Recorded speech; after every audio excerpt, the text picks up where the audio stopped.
It's Wednesdays with Wade. San Antonio Brahmas head coach Wade Phillips joins the Blitz every Wednesday for an inside look at your San Antonio Brahmas.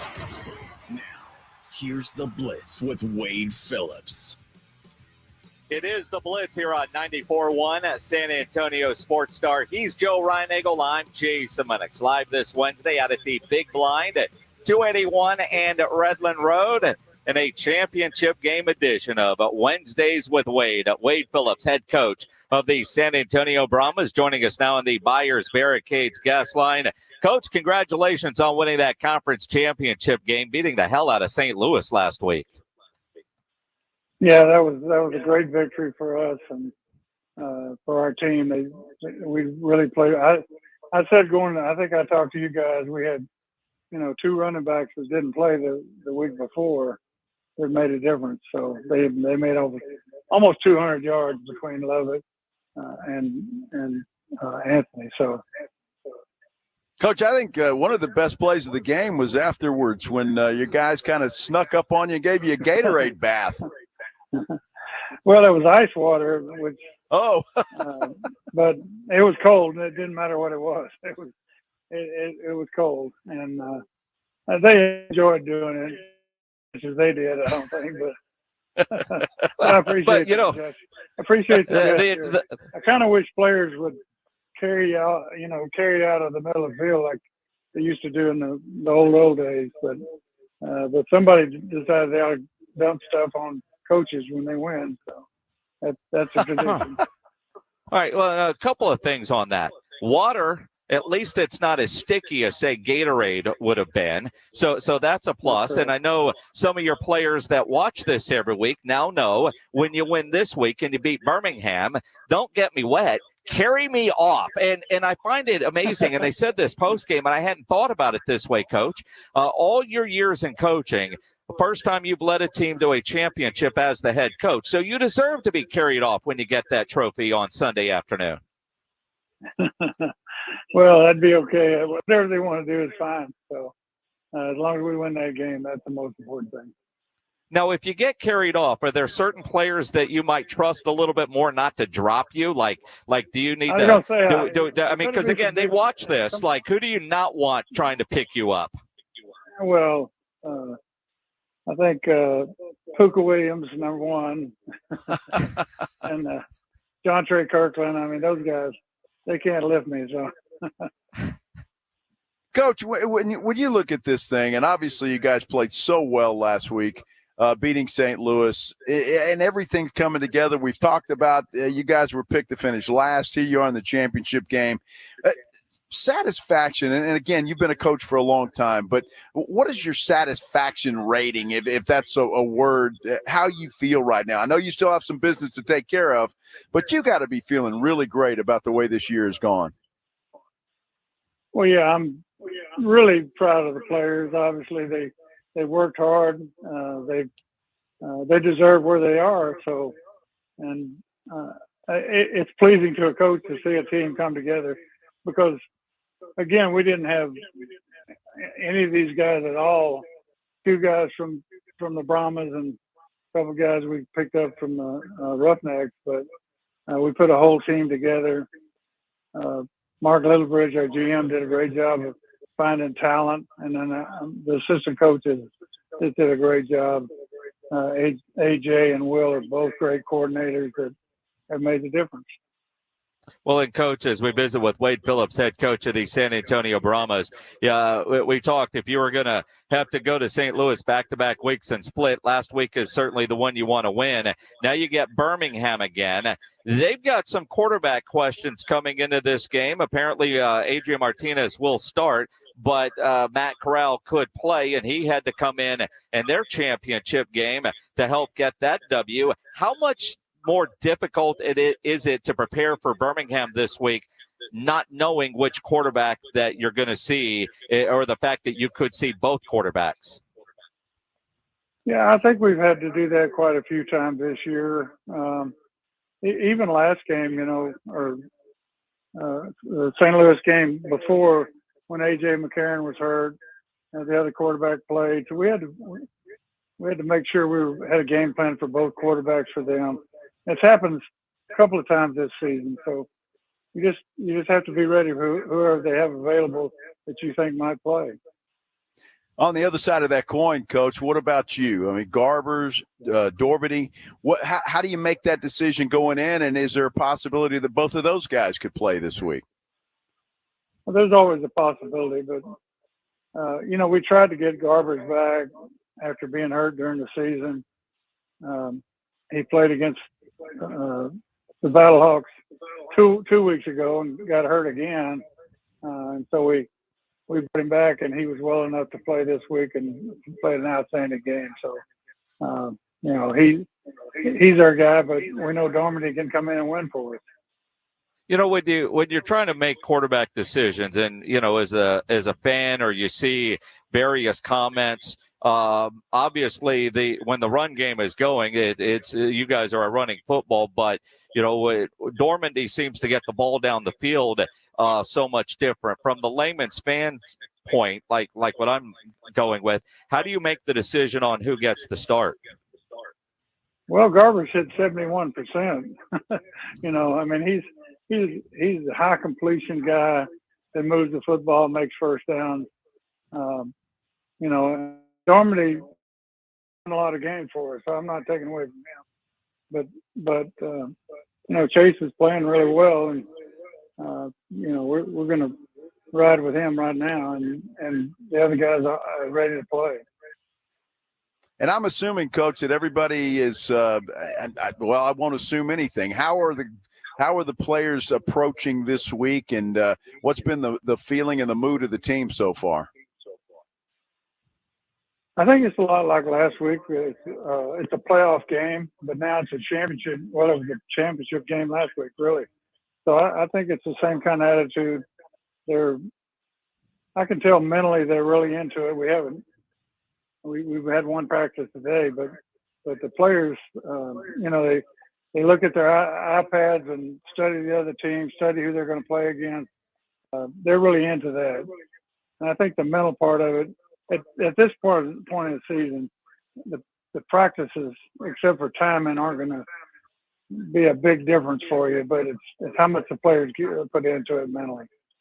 Wade Phillips joining us here on the Blitz for Wednesdays with Wade as they get ready to play Birmingham in the UFL Championship game this Sunday. Coach, I saw on Twitter there's special championship game footballs for the game.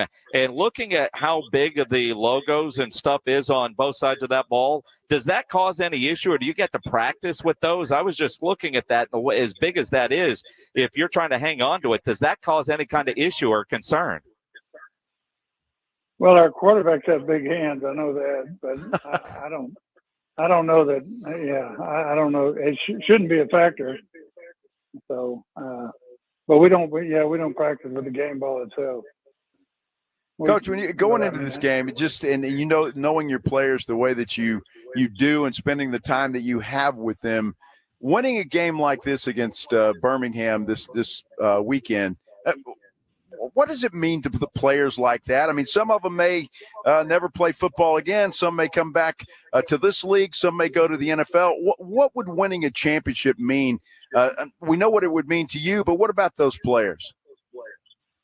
I think it's the same thing. It's a sense of accomplishment that we could do something great together as a team. That's what's great about football. It is a team sport, and we all do it together and accomplish a goal that you don't always accomplish your goals in life, but in football, we have a chance to do that.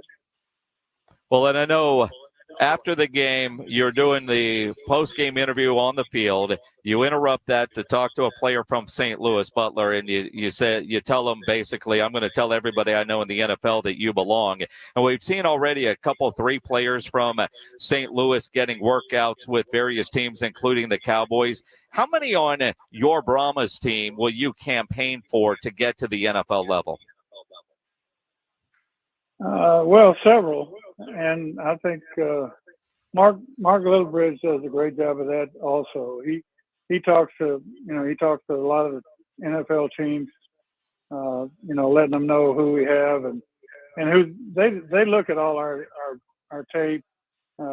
They tell him who they're interested in, and I think we have quite a few guys that will get an opportunity.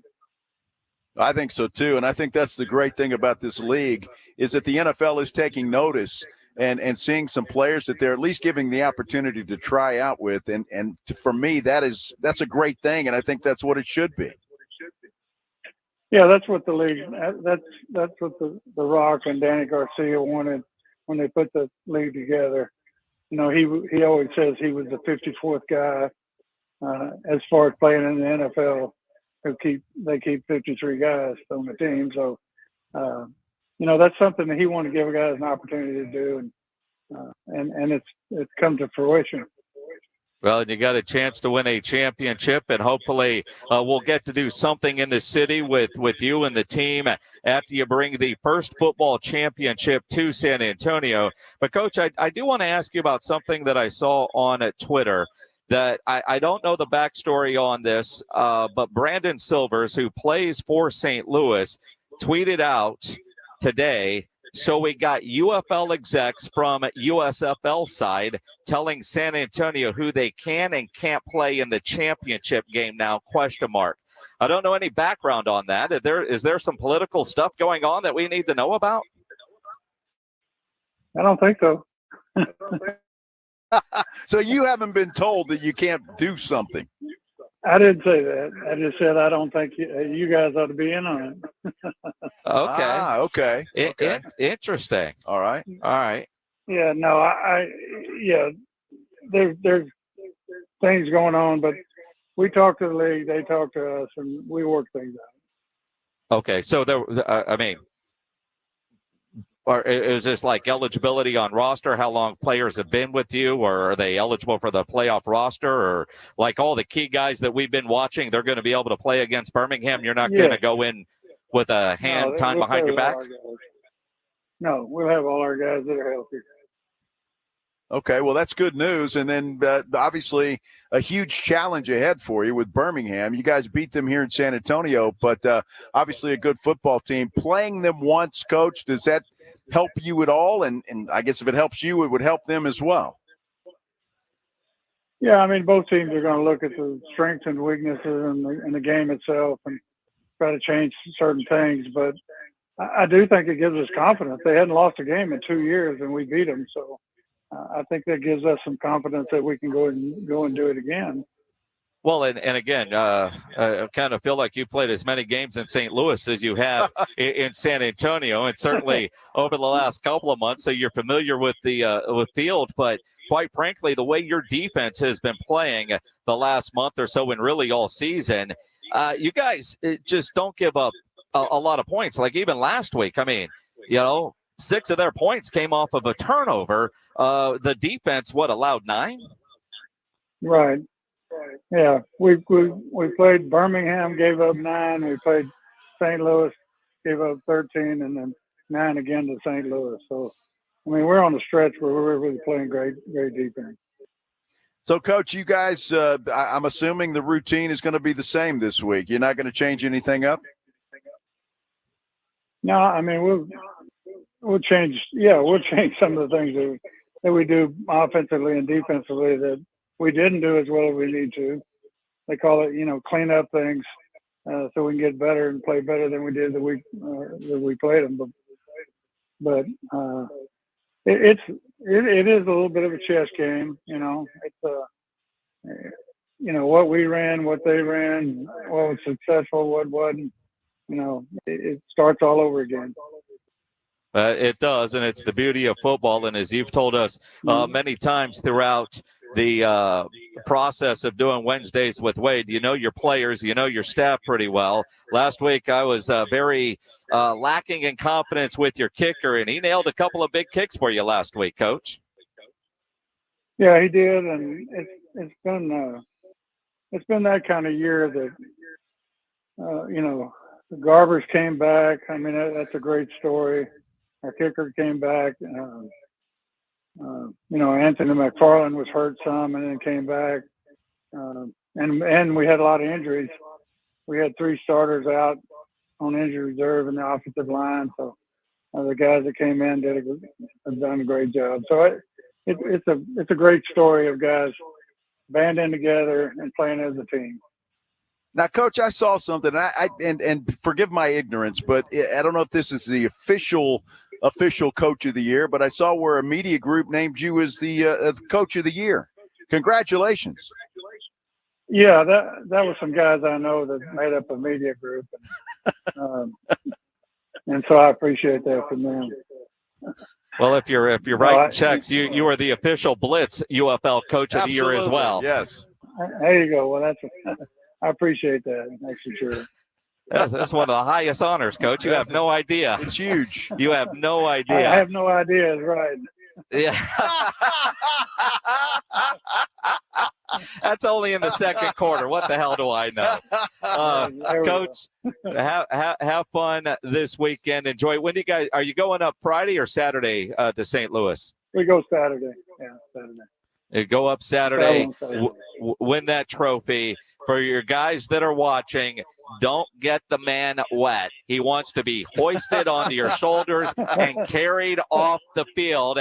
It just can't be those little guys. You got to get the big guys. I'm going to say some defensive guys, right? If because you wouldn't say this in a team meeting, but let's say Andre Gerard or AJ Smith or Pardee right now, they're hearing this and they want to organize it. Who are the two guys that you want to be on the shoulders to lift you up and carry you out?